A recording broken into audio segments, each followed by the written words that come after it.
Alaikum wa rahmatullah.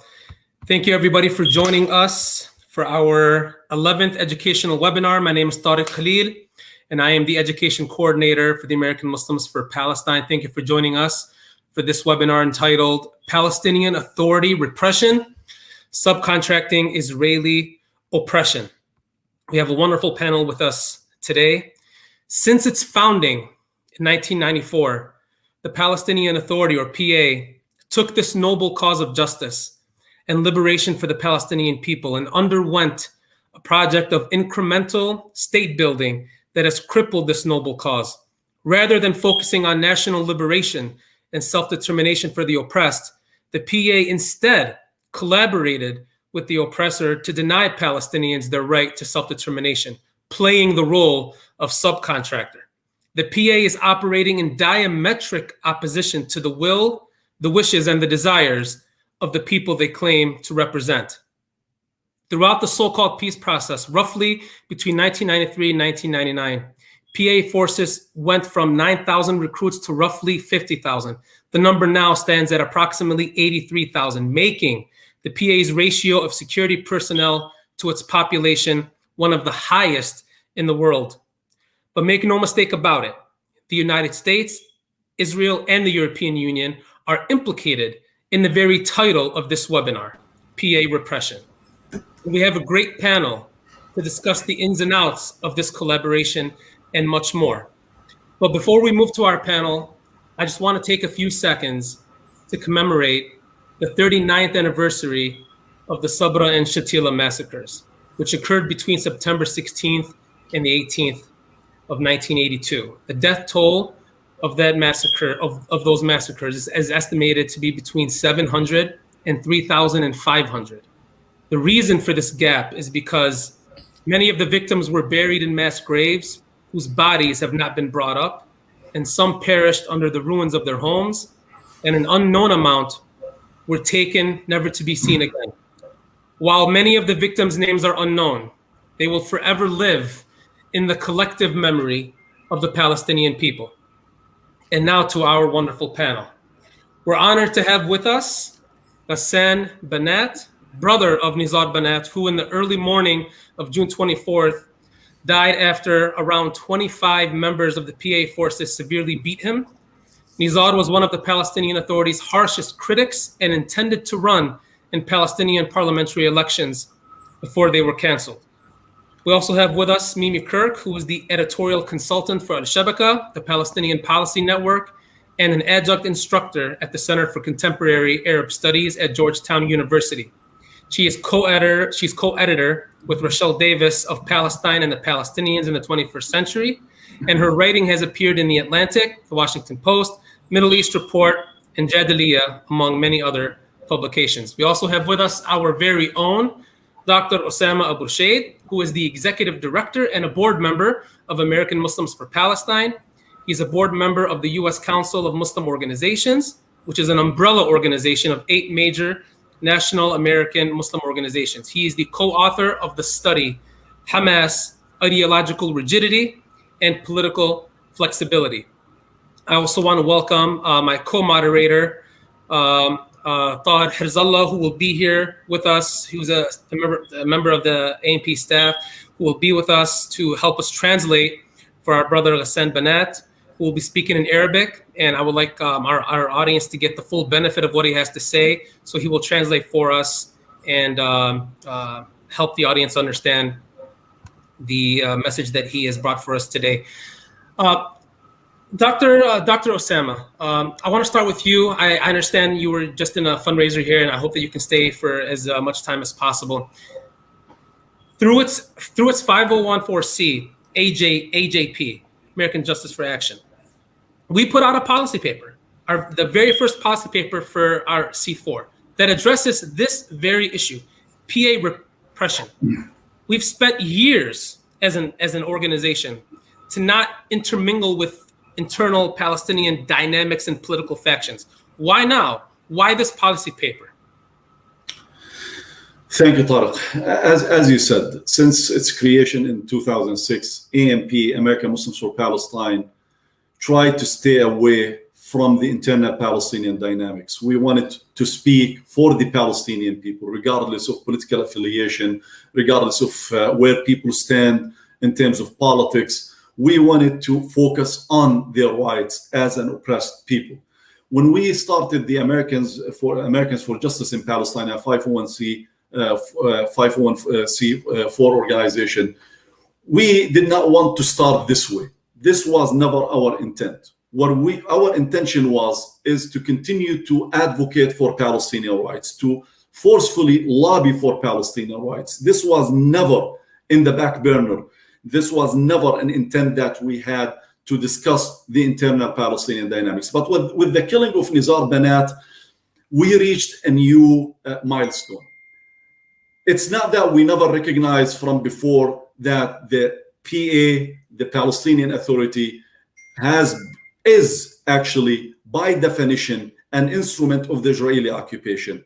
But we wanted to avoid this fact. We wanted to avoid talking about it. We always hoped that this is something that the Palestinians can address internally. Unfortunately, this has never happened. The PA continued its repression of the Palestinian people, continued its suppression of their legitimate aspirations for freedom, for equality, for dignity, for having an independent state of their own. So it is from day one that we knew all of these facts, but the PA never listened. The official Palestinian leadership never gave any attention to the Palestinian aspirations. So when we issued this memo, we issued it because I think now we're ready to say that we cannot speak for the Palestinian rights while a Palestinian instrument is repressing these rights, is oppressing the Palestinian people, is becoming a continuation of the occupation. Now, some might say, why you are speaking about this? And I would say, because we lobby for Palestinian rights in the United States under AGP action. And when we lobby for Palestinian rights under AGP action, we have also we are taking the American component into calculation. So the United States is complicit in repressing the Palestinians and is complicit in financing Palestinian security apparatuses with the condition of repressing Palestinians and Palestinian voices and Palestinian aspirations. We know this because these are facts. These are well-documented facts. It's not as the policy paper, and I know Mimi will talk about this, as the memo shows, that these established facts make our own government with our own taxpayer money complicit in the repression of the Palestinian people. By extension, our own government is complicit in the assassination of Nizar Banat, in the imprisonment and the detention of many Palestinians by an authority that claims to represent them. What we did not do is that we narrowed the scope of the memo. What we asked is to condition the financial aid or U.S. financial contribution to the security force, Palestinian security forces, on its respect of Palestinian human rights. We did not talk about restoring the need to restore the humanitarian financial aid to the Palestinians. We did not talk about the money that the U.S. should and that the U.S. needs to restore its contribution to UNRWA. We did not talk about any form of aid that the United States provide to the Palestinian people for the benefit of the Palestinian people. The U.S. does not do the Palestinians any favor when it gives humanitarian aid. The U.S. is complicit in the misery of the Palestinians since 1917, when Woodrow Wilson himself, gave legitimacy and gave green light to the British government to issue the Balfour Declaration. So the U.S. is complicit from day one since 1917. So it's doing the Palestinians no favor when it gives money to UNRWA, when it gives the humanitarian aid to the Palestinians, but it is doing a crime by funding security apparatuses that supposedly are Palestinians, but that are trained by the U.S., by General Keith Dayton, to oppress the Palestinians, to perpetuate the occupation of the Palestinian people. So the scope is very narrow. We only targeted the money that we give, the taxpayer money, American taxpayer money, that goes to a security force that oppresses the Palestinians, that does not defend the Palestinians. You know, those who escaped from prison thought 100 times before they considered to go to the Palestinian Authority areas under the control of the Palestinian Authority, because they know that these forces are an extension of the Israeli security and the Israeli army. Benny Gantz, the Israeli defense minister, said it clearly. The PA is helping us in looking for them. That is a fact. So we are very clear that we will continue to advocate for Palestinian rights. We will continue to advocate against any special relation between the United States and a criminal state, an apartheid state like the State of Israel. But we also will advocate against any relationship and against any support given to any instrument of this apartheid, of this settler colonial occupation, even if it's Palestinian in name. And that's exactly right. There are various layers here that the public really needs to understand, really need to put together the pieces. So thank you, Dr. Osama, for putting those pieces together. And that really leads to my question here, Mimi, is how can the Palestinian Authority claim, and you know this claim is losing a lot of traction, obviously, but how can the Palestinian Authority claim to represent a people living under oppression, occupation, and colonization, while at the same time it's collaborating with the oppressor, with the occupier, with the colonizer? How can this claim hold up? Yeah, thank you, Tarek, and thanks for the introduction, and to AMP for having me. It's an honor to be with you. And Gassan, I also wanted to extend my condolences about your brother Nizar. I'm so sorry. Allah yarhamu. Tarek, it's an excellent question. How can the PA claim to represent the Palestinian people when it behaves the way it does? Just as you said, to represent people living under oppression, occupation, colonization, and apartheid, when the institution itself is collaborating with the oppressor, the occupier, the colonizer. And, you know, of course, the short answer is it shouldn't, it can't, and it shouldn't. And the fact that it does is I think, in many ways absurd. So I thought first I might talk a little bit about the nature of the PA, which will build, I think, on some of the comments that you Tarek had in the beginning, in the introduction here, and Dr. Osama as well.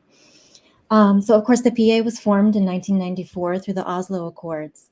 And in a recent 972 magazine article, the Palestinian scholar and analyst Tarek Dana, it's an excellent article there, discusses how the PA traded the Palestinian liberation struggle for a limited form of self-rule. And this limited form of self-rule is besieged by and dependent on Israel in almost every sphere. And Dana goes on to talk about and discuss the way that a PA elite would be able to exist in such a situation. And he argues that it's through two means. And the first is corruption, to financially incentivize them. And we see this with the PA elites' benefit of financial benefits, benefits of foreign aid, monopolies over resources, involvement in private business, and embezzlement of public funds. And the second means to continue the existence of such an authority is authoritarian rule to protect them from public opposition. So I now want to kind of switch to talking a little bit about the security collaboration, because the limited self-rule of the PA, its dependency, its beholdenness to Israel, as well as its authoritarian rule, is very much demonstrated by the PA security forces and their collaboration with Israel. So I think at this point, and Tarek, you spoke a little bit about this already, it's important to note that around half of Palestinian public sector jobs are in security. So this comprises one of the highest proportions of security personnel to civilians in the world. And unsurprisingly, because of that, the PA spends about a third of its annual budget on security. And this is actually more than education, healthcare, and agriculture combined. So you have the PA elite that is benefiting from the system that has really no incentive to change the status quo. And you also have a good number of the citizens who are really dependent on the public sector and the security services for employment. So it's an embedded system that's very problematic. Security coordination with Israel happens in a number of ways. By arresting Palestinian suspects, suppressing Palestinian protests against Israeli soldiers and settlers, sharing intelligence, and holding regular trainings. And Dr. Osama spoke about how Benny Gantz talked about how the PA was helping to look for the prisoners who had escaped from prison as one very recent example. And of course, and unfortunately, the killing of Nizar Banat is another example. In that when Banat was arrested and beaten and killed in June earlier this year, he was in an Israel-controlled area of Hebron. So it's clear that Israeli forces had to have given the PA security forces the green light to go in and arrest him. So you see that there's that tight collaboration there. Another example that is from a few years ago is the assassination of the intellectual and activist Bassel al-Araj. That was in 2017. So the PA had arrested and then released al-Araj, and then he was hiding out in Ramallah and was assassinated by Israeli forces in Ramallah. So there again, we have, and Ramallah, of course, being in Area A, ostensibly the area controlled by the PA. So again, we see that security coordination happening. Excuse me. And yeah, okay. And then, and I wanted to turn to sort of, the documentation of these abuses. I mean, these are some very salient cases, of course. So, Palestinian activists, Palestinian human rights organizations have documented these abuses for years. Human Rights Watch came out with a report in 2018 documenting, a real damning report documenting this violence and torture. And it reported that Palestinians are often detained without charge or trial, often for such reasons as insulting higher authorities, quote unquote, creating sectarian strife, for social media posts, these types of things. And the report talked about how the detainees are often beaten, forced into painful stress positions for long periods. And I think at that point, when that report came out, no PA security officers had been prosecuted or convicted for wrongful arrest or torture. So there's just no accountability. The last point I want to make before maybe we move on to other questions, but I think there's a lot of layers, as Tarek says. We can come back to some of these points and look into them further. But of course, is that this security coordination is facilitated and underwritten by the United States, and that we are very much implicated in this. Other international actors are as well, such as the EU. But it's particularly the US. So in 2005, after the Second Intifada, there was a security vacuum in Palestine, and international actors really rushed to fill this vacuum. And this is when the United States Security Coordinator for Israel and the Palestinian Authority was formed 2005, the USSC. And this was, as Dr. Osama mentioned, this was led by Lieutenant General Keith Dayton at the time, and they were called Dayton's Forces. And this was, an incredible, a good amount of funding and time and effort went into this for facilitating the training of the PA security services with Israeli and U.S. interests in mind, Israeli security and maintaining the stability of the area, regardless of Palestinian rights and Palestinian security. So these security services were taught to collaborate closely with Israel to crack down on any Palestinian resistance. It's documented as well in the leaked Palestine papers that Dayton was aware that these forces tortured people, but generally international actors have not been concerned about this. Their main preoccupation, as I said, is maintaining the status quo, managing the conflict, so to speak, managing the conflict, and managing and ensuring Israeli security, again, at the expense of Palestinian security. So I'm going to stop there for now and let others speak. Thank you. Well, thank you so much for that historical context, Mimi. Greatly appreciate it. And like I said, we'll definitely build on the additional layers throughout this webinar. I want to turn this over to our Associate Director of Outreach and Grassroots Organizing, Tarek Khalil, who will ask Gassan a question, and then we'll do the translation. Fadl, Tarek.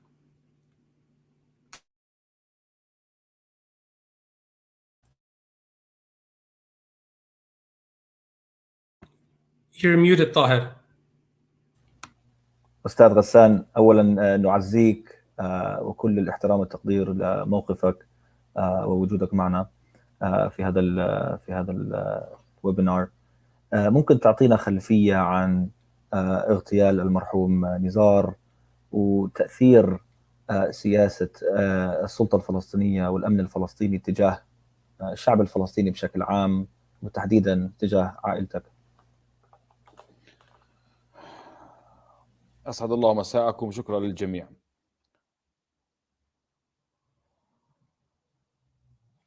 مسموع الصوت؟ Yes, good evening everyone and thank you for joining. تمام. النقطة الأولى خلفية اغتيال نزار. كما تعرفون نزار هو أحد النشطاء الشبابيين والسياسيين الذي ظهر منذ تقريبا 10 سنوات.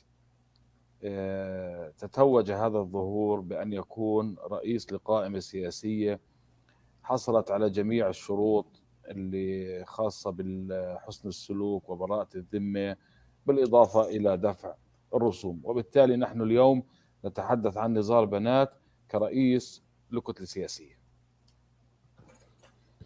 Nizar Banat was a Palestinian political organizer and activist who really came to prominence over the past 10 years and became an important figure in the opposition to the Palestinian Authority. And till now, we consider him at the head of a political opposition in the West Bank. تمام. وهذا ما ينفي رواية أن نزار كان مطاردا أو مطلوبا للأجهزة الأمنية. أنا حبيت تكون هذه البداية حتى تكون قاعدة قانونية للحديث عن نزار. And this goes against the common PA narrative that Nizar was being chased down or being targeted before, and this was something that eventually led to Nizar's detention. This is actually a false narrative. لهيك احنا بدنا نعرف نزار كالتالي: نزار كان معلقا على فسادهم. نزار لم ينشر وثيقة، لم يخترق حسابات. نزار كان يعلق على فسادهم بجمل بسيطة بمقاطع فيديو لا تتجاوز في أحسن الظروف من 5 إلى 6 دقائق بلغة بسيطة وبلغة شعبية يفهمها جميع أبناء الشعب الفلسطيني. Nizar was simply commenting on the corruption of the PA using methods such as videos and social media in order to expose the level of corruption in the PA. الثقافة العالية جدا لنزار واستخدامه للغة بسيطة أدى إلى أن يدخل قلوب وبيوت جميع أبناء شعبنا الفلسطيني، وبالتالي جمهور نزار ليس طبقة معينة وإنما جميع فئات الشعب، صغارا وكبارا، شيوخا ونساء. Nizar used the language of the people, the common language, to address the issues that impacted the Palestinian society, and this allowed him to have a broad audience an audience truly of the Palestinian people. بدأ مسلسل اغتيال نزار منذ نهاية السنة الماضية وبداية السنة الحالية، تقريبا شهر 12 على شهر 1، بأسلوبين. حنحكي الأسلوب الأول بلغة بسيطة. The series of events that led to the assassination of Nizar Banat began in December of last year, and we will explain the process. أولا الاغتيال السياسي والمعنوي. First is the political assassination and moral assassination of Nizar Banat. بعد أن اجتاز نزار جميع الشروط الخاصة بتشكيل قائمة سياسية، وأصبح على رأس قائمة سياسية تسمى الحرية والكرامة. هذا الموضوع لم يرتاح له النظام السياسي، وانطلقت جميع أبواق النظام السياسي بالإضافة إلى الذباب الإلكتروني في مهاجمة وتشويه نزار من أجل إعدامه سياسيا. هذا من شهر 1 2021. After Nizar conducted and went through the process of establishing a new political group, immediately the process of assassinating the character assassination and political assassination of Nizar Banat commenced in January 2021. عشرات المواقع للتواصل الاجتماعي وعشرات البيانات ومئات الصور التي تم تزييفها لنزار بنات أصبحت هنالك ماكينة إعلامية تتولى مهاجمة نزار على مدار الساعة، حتى وصلنا إلى تاريخ 30/4 ومرسوم إلغاء الانتخابات.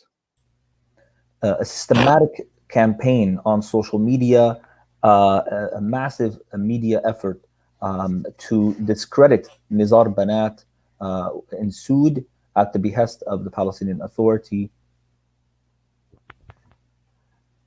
يوم 30/4 لما التغى مرسوم الانتخابات، نزار وجه رسالة إلى الاتحاد الأوروبي والعالم الغربي بضرورة وقف المساعدات المالية للسلطة الفلسطينية، لأن هذه المساعدات المالية تذهب إلى جيوب الفاسدين، ولا يتم بناء نظام ديمقراطي. وبناء على ذلك وجه هذه الرسالة ووقعها بخط يده. In April, Nizar sent a clear message to the European Union and other Western donors that they should cease funding the Palestinian Authority due to its massive corruption.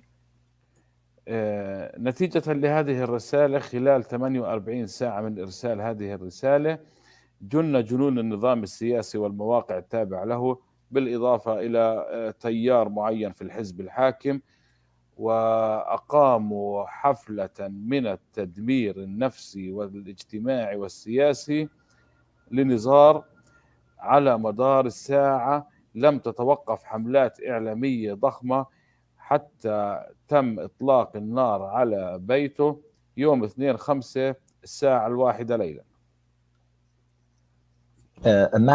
Immediately after the letter was sent, within 48 hours, a huge media campaign was conducted to assassinate the character of Nizar Banat, which led ultimately to shots being fired at his family home on May 2nd, 2021. ومن أطلقوا النار على نزار بنات معروفين لكل المنطقة، لا بل يتفاخروا بذلك وأعلنوا ذلك على صفحاتهم الاجتماعية. فمن أطلق النار على نزار بنات ليسوا مجهولين، وإنما معلومين، وهم كوادر في تيار حركة فتح، تيار محمود عباس. Those who fired those shots at the home of Nizar Banat are well known. In fact, they are flaunting and proud of the actions they took against Nizar Banat, and it is well known that they are a faction of Fatah and the armed security forces of Mahmoud Abbas. بعدها انتقل نزار للعيش في منطقة سي خاضعة للسيطرة الإسرائيلية، وكان هدف نزار للسكن في هذه المنطقة ليس هروبا وليس مطلوبا وليس مطاردا ولا توجد عليه قضايا أمنية أو جنائية أو إلى آخره، وإنما كان يعتقد نزار أنه حيعيش جنب أعمامه وعائلته وأفراد عائلته حتى لا يتم الاستفراد به وقتله أمام أطفاله. لهيك استأجر بيت وبلش يجهز فيه تمهيدا لنقل بقية عائلته. Although Nizar Banat was not wanted by the Israelis, he did decide to move to Area C in order to establish a new home there and to move his family and to begin a new life in Area C. بدأ نزار بتجهيز البيت لأن نزار كان فقيرا ولا يملك المال، تمهيدا لنقل عائلته، بالإضافة إلى ممارسة نشاطاته اليومية. كان يخرج بمظاهرات في منطقة رام الله، في بيت لحم، في الخليل، في مسيرات، في وقفات. كان يعيش حياته الطبيعية، ولكن استقر في هذه المنطقة للعمل في هذا البيت تمهيدا لنقل أسرته، حتى وصلنا إلى يوم 24/6. Nizar was a man of simple means and began preparing his home to receive the rest of his family and children. While in Area C, he began to participate more actively in protests across the region, including in Ramallah and Bethlehem, which leads us to the events of June. يوم 24/6 أو صباح يوم 24/6 دخل عليه 14 جندي تابع للجهاز الأمن الوقائي، انهالوا عليه بالضرب باستخدام الهروات والغاز والعتلات، أدى إلى استشهاده على الفور. خلال مجموع العملية كانت 6 دقائق، ولنا أن نتخيل إلى مجموع الضربات الهائلة التي وقعت على جسم نزار في هذه الفترة الوجيزة من 14 شخص. مجموع الإصابات كانت تساوي 22% من مساحة جسمه العلوي.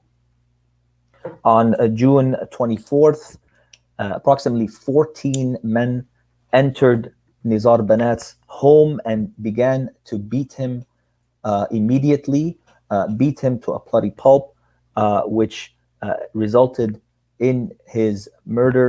The entire event took no more than 6 minutes. بعد ذلك قاموا بتعريته من ملابسه وهذا الجزء العلوي من ملابسه، واقتادوه بالسيارة إلى مقر الأمن الوقائي حتى تأكدوا من وفاته، ثم ذهبوا به إلى المستشفى وتم رميه بالمستشفى وانسحبوا من المكان. They immediately took off his shirt, put him in a vehicle, took him to a facility to ensure or to verify that he had in fact died, and then after that took him to a hospital. تمهيدا للتغطية على هذه الجريمة، قام محافظ الخليل بإصدار بيان مضلل أن نزار بنات توفي بسكتة قلبية وهو يعاني من أمراض أثناء عملية اعتقاله. The governor of Al-Khalil in fact issued a statement that Nizar Banat had died from cardiac arrest during the process of his detention. في نهاية النقطة الأولى يجب وضع الحقائق التالية أمام الجمهور. أولا، المسؤول عن الأجهزة الأمنية هو محمد شتية رئيس الوزراء ووزير الداخلية، وبالتالي هو أحد المسؤولين عن اغتيال نزار بنات بشكل مباشر بصفته الوظيفية، وكونه هو المسؤول عن جهاز الأمن الوقائي لأنه يتبع للداخلية. هذا في الشق الأمني. There are several facts that need to be made very clear. Number one is that Mahmoud Ishtaya, as the head of the Palestinian Preventative Security Force, is directly responsible for the murder of Nizar Banat, as he is the head and makes the decisions with regards to detainment for his forces. يليه مباشرة زياد هب الريح مدير الأمن الوقائي، ثم محمد زكارني مدير الأمن الوقائي في الخليل، ثم ماهر أبو الحلاوة نائب المدير، لأن لا يعقل أن هؤلاء الجنود الصغار الذين ذهبوا لنزار قد ذهبوا من تلقاء نفسهم. هنالك تسلسل إداري وتنظيمي وأمني، وهنالك من أعطى الأمر، وهنالك من خطط، وهنالك من أوحى وهنالك من ضلل. فالسياق الأمني لمجموع الرتب والأوامر العسكرية هو واضح، ولا نكتفي نحن كعائلة بال14 جندي الموجودين بالحجز. هذا جميعه في السياق الأمني، وهو واضح وضوح الشمس بالوثائق والتسجيلات الموجودة والمنشورة. The Banat family does not buy the lie that the 14 men involved in Nizar Banat's murder were acting without orders. In fact, we believe that the entire security apparatus is responsible for this operation and assassination of Nizar Banat, from individuals like Ziad, Habrih, Al-Nahir, Abu Halawa. It is inconceivable that this was not a coordinated assassination of a Palestinian activist. بالنسبة للسلطة هنالك 3 لجان تحقيق وهمية فارغة بالمضمونها، لم تأخذ الأمر بجدية ولم تدرك خطورة ما قاموا به إلا عندما كان هنالك ضغط دولي من الأمريكيين، من الكنديين، من الاتحاد الأوروبي وجميع دول العالم. هنا أدركت السلطة أن الموضوع أكبر منهم وأخطر منهم، وبالتالي قامت بإجراء تحقيق مجتزأ ومنقوص حتى هذه اللحظة أدى إلى اعتقال 14 جندي دون المساس بالمستويات العليا. هذا بالنسبة للنقطة الأولى. The Palestinian Authority has 3 investigative bodies or committees that are investigating the assassination of Nizar Banat. However, these investigations have not yielded in any adequate result. In fact, it took American and Western pressure to get to detain the 14 soldiers or security forces as of yet. However, we believe that these investigations should go beyond these 14 security forces and hold accountable the heads of the entire Palestinian security apparatus. فيما يتعلق بالنقطة رقم 2 تأثير سياسة السلطة، يا ريت توضح لي إياها الأستاذ طارق، بأنه اتجاه تأثير سياسة السلطة؟ تأثير سياسة السلطة تجاه الشعب الفلسطيني بشكل عام، تحديدا عائلتكم عائلة بنات. بالنسبة لتأثير سياسة السلطة يعني للأسف الشديد تحولت في السنوات الأخيرة إلى منظومة أمنية متكاملة بعيدا كل البعد عن أي مشروع وطني يتعلق بدولة أو بحكم ذاتي أو ما شابه. السياسة السلطة فقط هي يمكن حصرها بكلمة واحدة، هي عبارة عن مقاول أمني يعمل لصالح الطرف الإسرائيلي، وبالناحية الأمنية هي أصبحت كتيبة متقدمة من كتائب الجيش الإسرائيلي. هذا واضح على أرض الواقع. أما على المستوى الحكومي والسياسات العامة هنالك البطالة، هنالك الجرائم، هنالك الفلتان الأمني، هنالك الفوضى، هنالك انعدام للبنية التحتية، انعدام للمستقبل.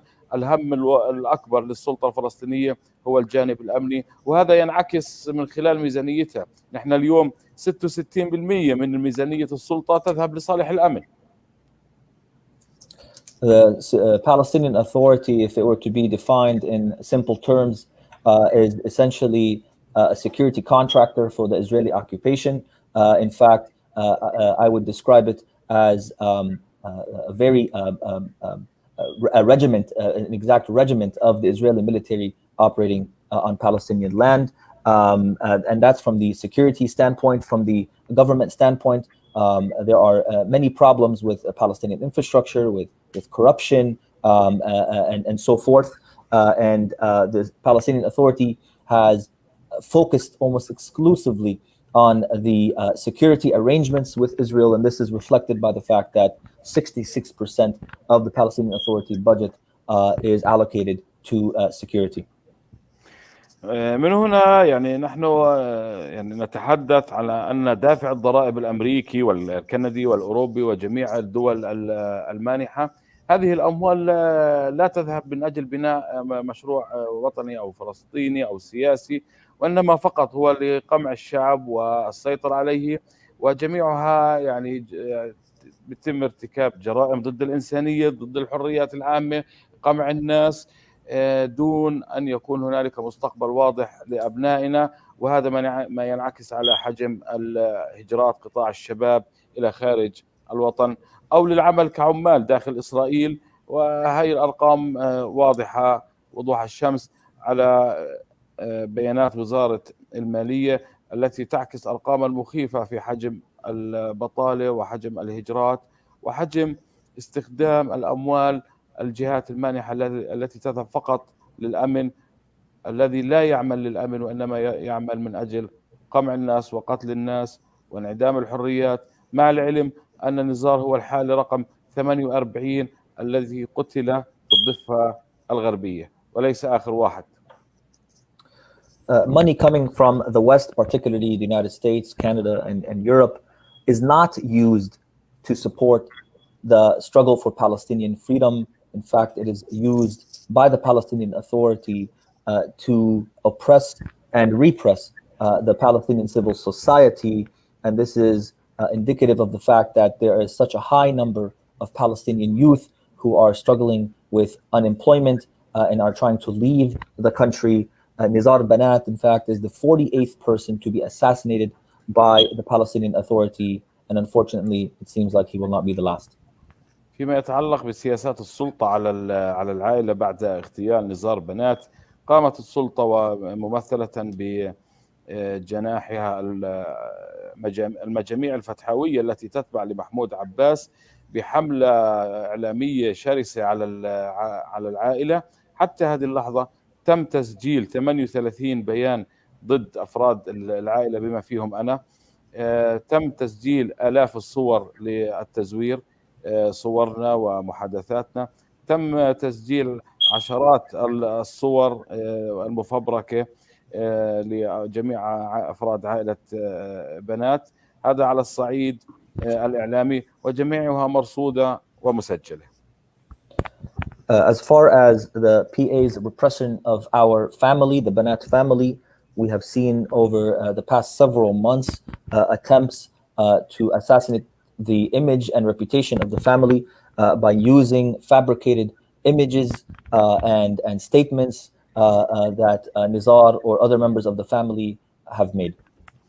من قام بهذه الحملات هي جميع حركة فتح التي تتبع لمحمود عباس مباشرة، وهي جميعها مختومة بأختام رسمية تبنتها اللجنة المركزية، موجودة على مواقع حركة فتح التابعة لمحمود عباس، وبالتالي هذا يعني سلوك رسمي تجاه أفراد العائلة. أما بالنسبة لي أنا كأخ لنزار بنات، أنا تم الحكم علي غيابيا 2 سنين بتهمة إساءة الاهتمام، مع أنني لم أبلغ ولم أحضر ولا يوجد هناك محامي ولا نعلم أي شيء على هذه القضية، علما بأنني حصلت على براءة ذمة بتاريخ 18/1/2021 في قضية استلام وتسليم ما بين مجلس إدارة قديم ومجلس إدارة جديد.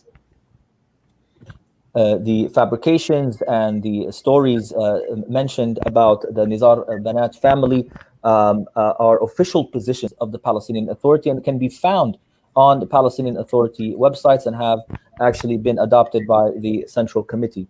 And so far as the personal attacks against myself, I have been tried or charged in absentia, despite the fact that I did not have any representation whatsoever in the court of law. حتى هذه اللحظة هنالك عشرات المحاولات من أجل الضغط على العائلة من أجل الحصول على مكاسب قانونية تتمثل في إسقاط الحق الشخصي عن مجموع المجرمين الموجودين داخل السجون، تمهيدا لإقامة محاكمة وهمية وبالتالي يؤدي إلى العفو عنهم. هنالك ضغط كبير يتعلق بجانبين، جانب الترغيب وجانب الترهيب، ولكن نحن لا نبيع نزار ولا دماء نزار، على قاعدة وعلى مبدأ أن نزار بنات هو ابن للشعب العربي الفلسطيني، ونحن كعائلة لا نملك من نزار إلا الاسم. Much legal and security pressure has been placed on the family in order to change the narrative on the assassination of Nizar Banat. However, we stand steadfast that we will not compromise our narrative, as to what's happened with Nizar, and we will not compromise our narrative as to what the Palestinian Authority is doing to repress the Palestinian people. Thank you. Shukran. Jazakallah khair, Gassan. Thank you for your powerful statements. Thank you for giving us the context. Tahir, thank you for translating for us. That was much needed. Thank you for stepping in for this, for that very important moment. I want to just piggyback on that. I mean, we see how this is affecting Palestinian civil society. We see the impact of this, and the way that this is portrayed in our media, it's as though the U.S. is funding two different entities working on two different projects. You know, $3.3 billion a year to Israel, and then whatever few $100 million a year to the PA, and as though they're working in conjunction with one another. So how do we get past that? Impasse that I think that is a common perception in our media and in our politics, that these two entities are working together at the expense of the real victims, which are the Palestinian people. And Mimi, I'll address that to you first. Yeah, thanks, Tarek, for the good question. Yeah, in preparation for speaking today, I was thinking about how we have seen attitudes shift. Attitudes are shifting and have shifted in the U.S. Regarding Israel's treatment of the Palestinians. But I think that this is why the policy memo and this event today and others like it are so important, because I think that there's just not a lot of awareness in this country, you know, about, well, there's not a lot of awareness in general, but, you know, we're working on that, but there's not a lot of awareness at all about sort of the PA's role, I think, in the settler colonial project and Israel's settler colonial project. So I think, you know, education and the work of grassroots organizations that have been helping to shift attitudes and get these messages out in the media more than they were before about Israel's treatment of the Palestinians. Now we have to also do that with the PA, unfortunately. So. Dr. O, tfaddal. You know, I just want to add to what Mimi just said. Before that, I want to extend my condolences, my sympathies to Gassan and to the Banat family and to the entire Palestinian people. Rahmatullah ala Nizar. I assure you, it's only strengthened our determination to work for Palestine and to free the Palestinian people from any form of oppression. يعني هذا بس قوى عزيمتنا إنه مشروعنا الوطني هو فلسطين وكرامة الفلسطيني في وطنه وفي أرضه، وإنه يعيش كإنسان محترم وما نستورد نظام عربي جديد من أنظمة القمع. I want to remind us, you know, when we talk about the PA, who is oppressing the American people? Who is oppressing minorities in the United States?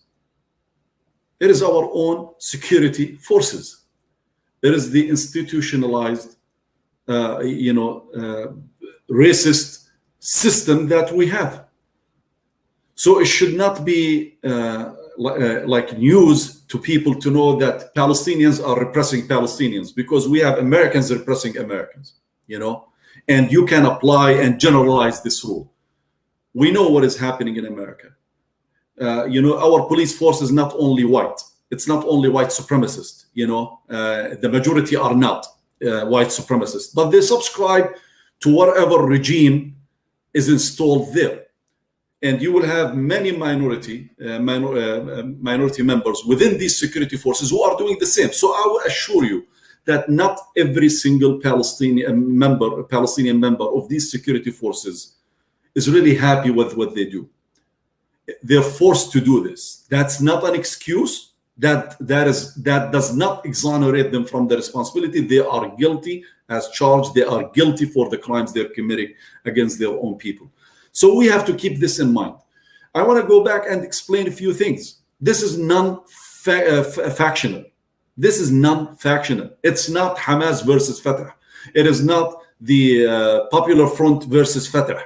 It is not anyone versus anyone. It is, we're speaking for the Palestinians, on behalf of the Palestinians who are, oppressed by their own, by an entity that claims to speak for them. Two, this PA, the Palestinian Authority, is an extension of the corrupt, repressive Arab regime.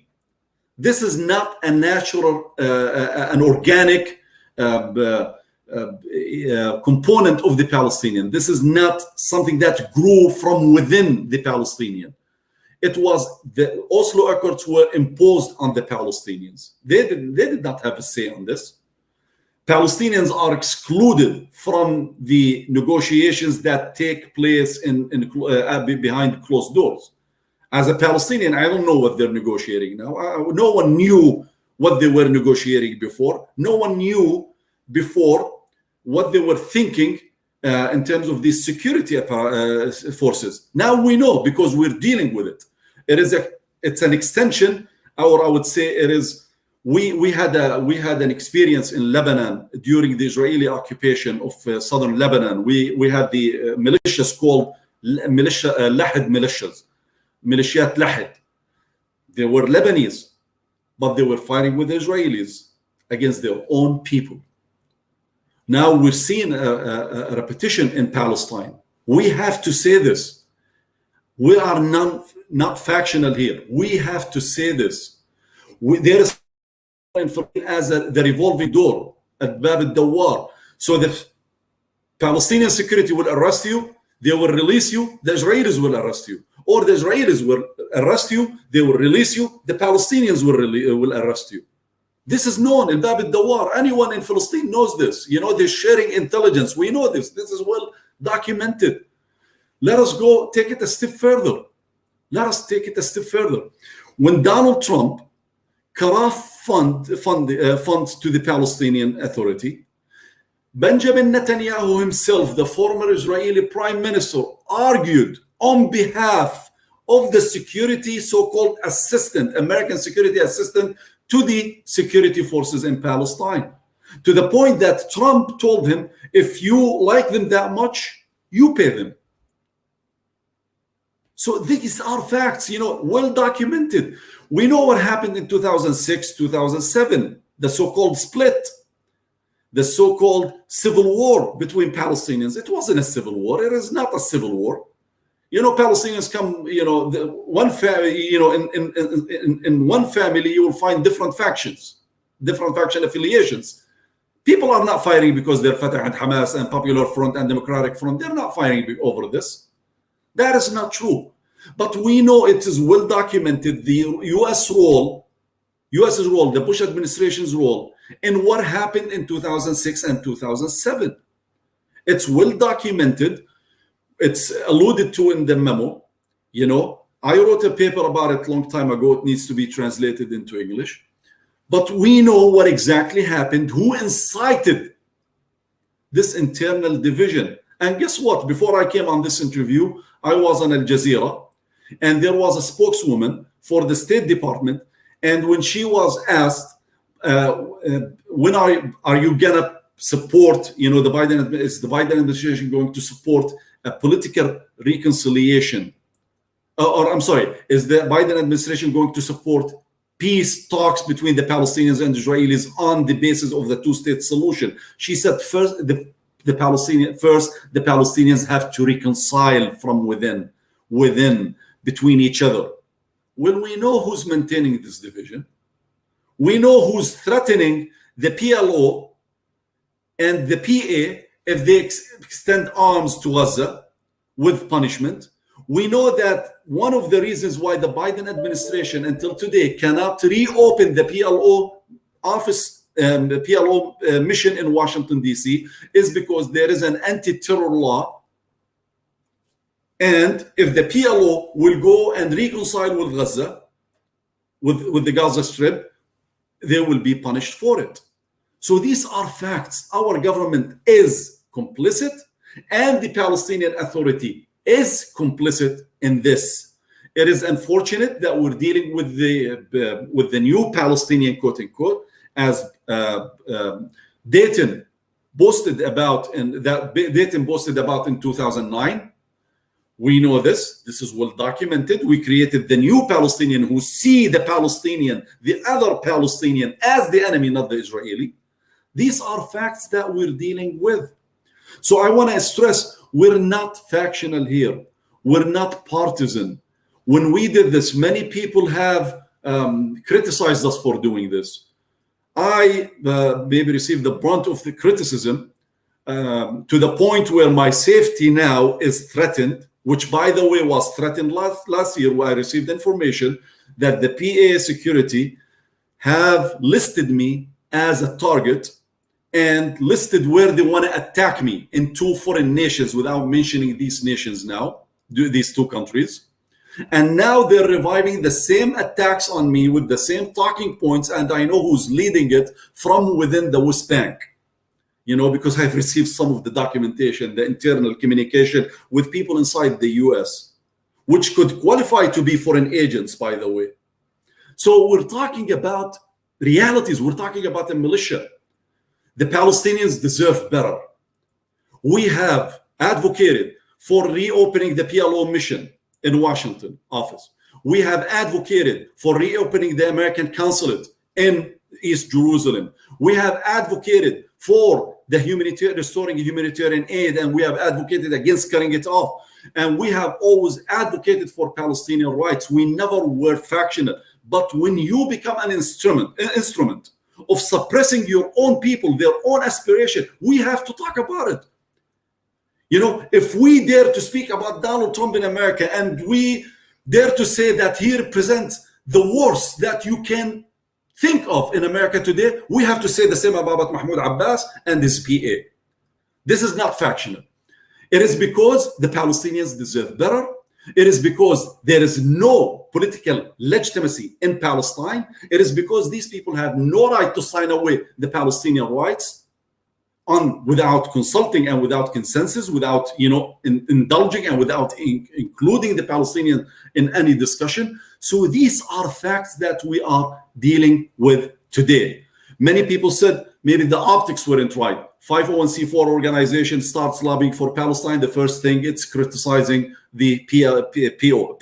Well, I would say, yes, there is some credence. There is some legitimacy to such concern. And I agree.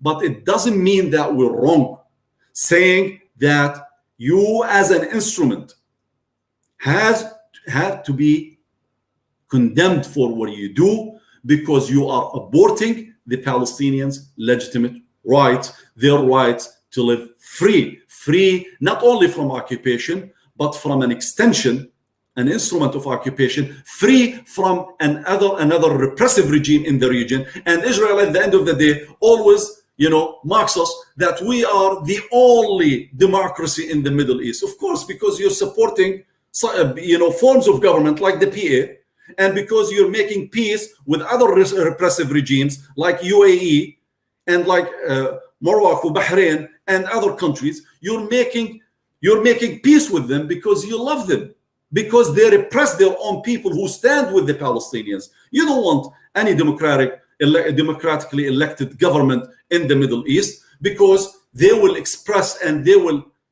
present what their people stand for, and that is justice in Palestine, liberation of the Palestinian people.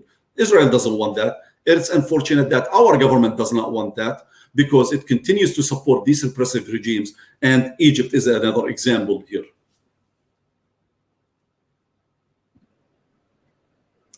Yeah, I wanted to add a little bit to what Dr. O said in terms of the issue of factionality, of being factional. And I'm reminded of the Unity Intifada that was taking place all over. Palestinians have been so fragmented, and this is a conscious effort to do so, right? This is what you're saying, Dr. Osama, I think is one of your points here, one of your good points. And we saw really, for the first time in such a long time, maybe ever, that Palestinians across Palestine, including Palestinian citizens of Israel, people mobilizing and protesting because of the aggressive actions in East Jerusalem by Israel to ethnically cleanse Shettila neighborhood. And then we had Hamas retaliate with rockets. And this was not a Hamas Israel confrontation in that sense. It was because of what was happening in Jerusalem. So there you see this the unity that came forward and that happened. So I bring this up to say I think Palestinians are hungry for unity, and that they do support each other, and there is this possibility. I think the U.S. and other actors have to get out of the way, and so that they can do that. They're not allowed to because of the fragmentation that's happened and the faction that at base, there is this unity. And I'm reminded my colleague at Al-Shabaka, Yara Hawari, she had written recently. I thought this was a really nice quote. Actually, I just noted it. The Unity Uprising has shown that grassroots and decentralized leadership can develop organically and outside of corrupt political institutions. It has also shown that Palestinians are hungry for unified mobilization. So just wanted to bring that up. Thank you. No, thank you. Thank you so much, Mimi, for that. Thank you, Dr. Osama, for highlighting your personal story there and giving us the proper context for why AJP put out this policy memo and making that distinction between opposing oppression against the Palestinians regardless of the source and not opposing the humanitarian assistance that the Palestinians desperately need. And that's the distinction that I believe we need to emphasize time and time again. And it's amazing that we're an hour in already. It's unbelievable how when you start talking about this stuff, the time just flies. Just for our audience's edification, and just from my own personal experience lecturing on this topic, we have to distinguish between what is known as the PLO, Palestine Liberation Organization, and the PA, Palestinian Authority. The PA was and as Mimi and Dr. Osama and Gassan all mentioned, and it is a function of the Oslo Accords, and that is why the PA was created in 1994 and not before the Oslo Accords. The PLO was created 30 years earlier in 1964, and eventually 5 years later in 1969, it became an umbrella organization that is more representative of the global body politique, the global Palestinian community, whereas the PA carries a truncated role and its scope is limited to the West Bank or a small percentage of the West Bank and Gaza. So the representation is a much smaller in scope and in size, and the PA needs the PLO as a signatory. Every single agreement throughout the Oslo Accords from 93 to 99 has the PLO signature. So the PLO gives the PA authority. So I just want to make that distinction so our audience understands that very crucial distinction between the PA and the PLO. And as we wrap up here, I want to thank our wonderful panel, our executive director, Dr. Osama, Mimi Kirk from Al-Shabaka, and Gassan Banat. Thank you so much for your powerful words. But before we go, I want to remind our audience that we're only 10 days away from the 7th annual Palestine Advocacy Days, which will be held the week of September 27th to October 1st. This year, Palestine Advocacy Days will be hosted by Americans for Justice in Palestine Action, AGP Action, a new 501(c)(3) political advocacy organization affiliated with the American Muslims for Palestine. As Palestinians have been facing the threat of ongoing ethnic cleansing, brutal state-sanctioned violence, and an overall continuation of human rights violations, momentum for the Palestinian human rights movement in the U.S. has been ever-growing.